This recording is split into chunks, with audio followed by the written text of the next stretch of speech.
तो आज बिहार के लिए बहुत ही ऐतिहासिक दिन। नालंदा विश्वविद्यालय एक बार फिर से इतिहास रचने को तैयार। और ये तस्वीरें इसमें आप देख रहे हैं, भग्नावशेष का अवलोकन कर रहे हैं प्रधानमंत्री नरेंद्र मोदी और नए परिसर का उद्घाटन करेंगे अब से थोड़ी देर बाद। परिसर की एक खासियत कि ये नेट ज़ीरो परिसर और एक बार फिर से जनसेवा के लिए, शिक्षा के विश्वव्यापी प्रसार के लिए ये परिसर अपनी अग्रणी भूमिका निभाने के लिए अब तैयार नज़र आ रहे हैं। और प्रधानमंत्री नरेंद्र मोदी का राजगीर और प्राचीन नालंदा विश्वविद्यालय का ये दौरा आज बिहार के लिए बहुत ही ऐतिहासिक है। लगातार तीसरी बार प्रधानमंत्री बनने के बाद पहली बार आज बिहार के दौरे पर पहुंचे हैं प्रधानमंत्री नरेंद्र मोदी। और पूरे विश्व को आज एक बार फिर से नया संदेश दिया जाएगा। इस पूरे कार्यक्रम में 17 देशों के राजदूत भी शामिल होंगे। और आपको बताएं कि ये विदेश मंत्रालय के तहत नया विश्वविद्यालय का निर्माण किया गया है। करीब 1800 करोड़ रुपए की लागत में ये 455 एकड़ में फैला हुआ नया परिसर।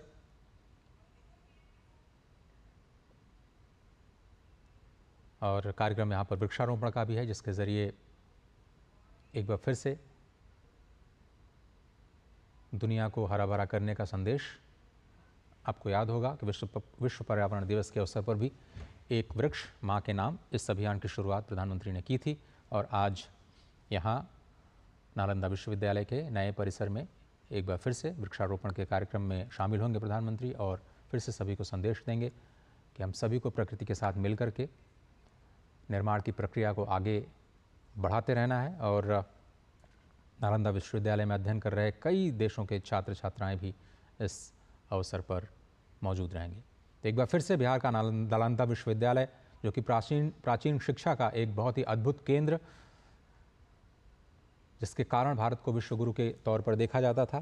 जब पूरी दुनिया में शिक्षा का प्रचार उतना नहीं था, भारत में इतने बड़े स्तर के विश्वविद्यालय होना भारतीय संस्कृति की विद्या और ज्ञान के प्रति समर्पण और यहाँ की जो प्राकृतिक उत्सुकता है। भारत का नाम ही, जैसा कि आप जानते हैं, कि ज्ञान में रथ, ज्ञान में लगा हुआ एक ऐसा देश जो भूखंड के तौर पर नहीं बल्कि अपनी ज्ञान परंपरा के आधार पर ही संपूर्ण विश्व में जाना जाता है। अलग पहचान, शांति और सह-अस्तित्व के प्रतिमानों को अपने केंद्र में रखते हुए पूरे दुनिया को एक परिवार के रूप में मानते हुए अपने नीतियों, अपनी क्रियाकलापों को आगे बढ़ते हुए ये जो तस्वीरें आप देख रहे हैं, तो आप सबसे थोड़ी देर पहले की तस्वीरें, जब प्रधानमंत्री भग्नावशेष जो प्राचीन नालंदा विश्वविद्यालय का था, 1600 वर्ष हो चुके हैं और आप देखिए अभी भी उतने ही शान के साथ ये इमारत खड़ी है। भले ही उसको कुछ आतताइयों द्वारा विध्वंस कर डाला गया, लेकिन आज फिर से सृजन की नई राह पर ये विश्वविद्यालय एक बार फिर से खड़ा होता हुआ नजर आ रहा है। आपको याद होगा G20 का जब सम्मेलन हो रहा था, संपूर्ण विश्व के बड़े नेता जब यहाँ पर मौजूद थे, तो प्रधानमंत्री जब सभी को नए भारत मंडपम में रिसीव कर रहे थे, तो पीछे जो तस्वीर थी वो नालंदा विश्वविद्यालय की थी। और दुनिया भर में G20 के उस कार्यक्रम ने उत्सुकता बढ़ाई नालंदा विश्वविद्यालय के उस तस्वीर को देख करके, जहां प्रधानमंत्री राष्ट्राध्यक्षों का स्वागत कर रहे थे। और उसके बाद आज बिहार के लिए ये ऐतिहासिक दिन। विश्वविद्यालय का नया परिसर बिल्कुल प्राचीन खंडहर जो स्थल है उसके करीब ही बनाया गया है।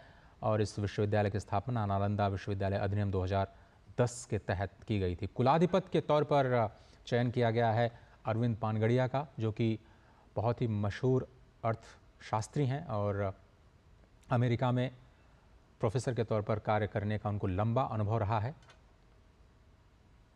और वो इस नए संस्थान की कमान अब संभालेंगे। और इस अधिनियम में, जिस अधिनियम के तहत 2010 में इसकी स्थापना की गई थी, उसकी शुरुआत हुई थी 2007 में फिलीपींस में, जब दूसरा पूर्वी एशिया शिखर सम्मेलन था, ईस्ट एशिया समिट, जिसमें भारत ने ये प्रतिबद्धता जताई थी कि हम इस विश्वविद्यालय को फिर से शुरू करेंगे और ईस्ट एशिया के देशों को इसके साथ जोड़ा जाएगा। इतिहास बहुत ही अद्वितीय कहा जा सकता है। स्थापना 5वीं शताब्दी में हुई, जहां दुनिया भर से छात्र अध्ययन के लिए आते थे।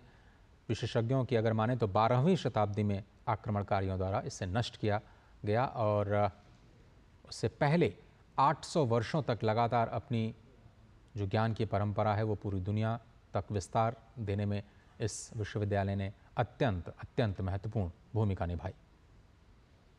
अभी फिलहाल विश्वविद्यालय में 6 अध्ययन केंद्र हैं, जिसमें बौद्ध अध्ययन सबसे सर्वोपरि माना जाता है और दुनिया भर के छात्र आकर के बौद्ध दर्शन के साथ जुड़ी हुई अपने शोध कार्यक्रम और परास्नातक जो अध्ययन की परंपरा है उसमें हिस्सा लेते हैं। साथ ही साथ दर्शन और तुलनात्मक धर्म का स्कूल, ऐतिहासिक अध्ययन का स्कूल, पारिस्थितिकी और पर्यावरण अध्ययन, सतत विकास और प्रबंधन, ये भी इसके पाठ्यक्रमों में शामिल हैं। तो केवल बौद्ध और दर्शन और धर्म तक ही सीमित नहीं, बल्कि ये इतिहास के साथ साथ जो आज का इकोसिस्टम है और पर्यावरण की भी विरासत को आगे बढ़ाने के लिए एक अध्ययन केंद्र के तौर पर ये विश्वविद्यालय जाना जाएगा। और आज प्रधानमंत्री नए परिसर का उद्घाटन करेंगे। बिल्कुल अत्याधुनिक तकनीक के साथ नेट ज़ीरो का इस्तेमाल करते हुए इसको बनाया गया है। कार्बन न्यूट्रल आर्किटेक्ट और अपनी जो प्राचीन भव्यता है वास्तुकला के ज़रिए, वो भी पूरी दुनिया को एक बार फिर से स्पष्ट नज़र आएगी। प्रधानमंत्री इन तस्वीरों में उस भव्य इतिहास की जानकारी लेते हुए, जिसके अवशेष आज सिर्फ कुछ खंडहर के तौर पर पूरी दुनिया के सामने आक्रमणकारियों के विध्वंस की वो कहानी कहते हैं, जिसमें कहा जाता है कि महीनों तक कई लाख पुस्तकें यहाँ की पुस्तकालय में जला दी गईं। निर्माण के खिलाफ आक्रमणकारी जो सोच है उसके ऊपर एक बार फिर से सृजन के जरिए उन सभी विध्वंसकारी सोच का मुकाबला करने के लिए भारत एक बार फिर से खड़ा हुआ है। और आज बिहार के लिए अत्यंत महत्वपूर्ण दिन।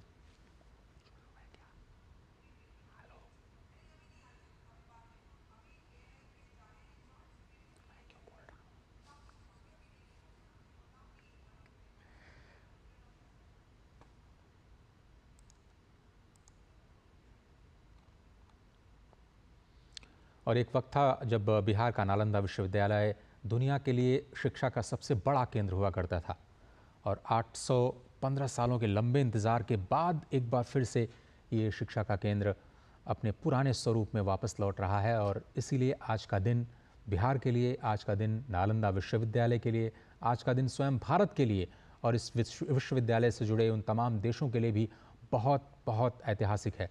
इसके नए परिसर का उद्घाटन अब से थोड़ी देर बाद प्रधानमंत्री नरेंद्र मोदी के हाथों होना है। पूर्व राष्ट्रपति डॉक्टर APJ अब्दुल कलाम के सपनों का नालंदा विश्वविद्यालय अब साकार रूप ले रहा है। जैसा कि हमारे संवाददाता बता रहे थे कि सबसे पहले पूर्व राष्ट्रपति डॉक्टर APJ अब्दुल कलाम ने इसके प्राचीन गौरव को वापस लाने की मंशा जताई, जिसके बाद बिहार में कैबिनेट में इसको मंजूरी दी गई।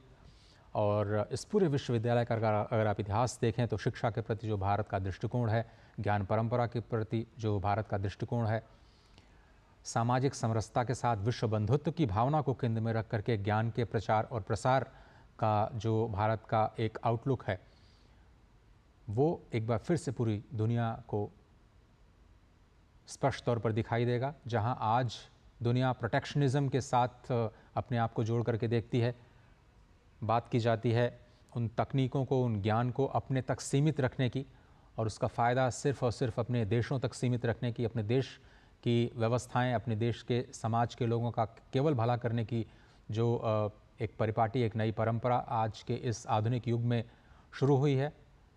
इसमें विकसित देश सबसे अग्रणी नज़र आते हैं, जो तकनीक को, जो शिक्षा को, जो ज्ञान परंपरा को बिल्कुल अपने तक सीमित रखना चाहते हैं और उसको पूरी दुनिया के साथ साझा करने में विश्वास नहीं रखते, और अगर विश्वास रखते भी हैं, शेयर करते भी हैं, तो एक बड़ी कीमत पर, ऊंची कीमत पर। लेकिन आज भारत एक बार फिर से